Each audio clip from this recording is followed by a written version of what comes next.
Hey guys, welcome back to TechMan. Today, let me show you how to create Facebook Marketplace account. To create a Facebook Marketplace account, first log into Facebook, either on the app or website. Marketplace is tied to your main profile, so you don't need a separate account. Next, look for the Marketplace icon, usually a little storefront in the top right. If it's missing, your account might be new, restricted, or you're under 18. Once you have access, tap your profile icon inside Marketplace. Here, you can edit your profile, add your name, location, and profile picture. Adjust privacy settings so only certain info like your city shows to buyers and sellers. Then verify your account by adding a phone number and optionally link a payment method to build trust. Once that's done, you're ready to start using Marketplace.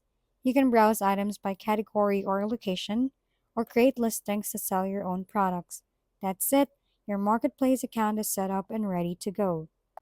If we've been helpful, kindly give us a thumbs up and don't forget to hit the subscribe and bell button for more contents. For any questions and suggestions, comment down below.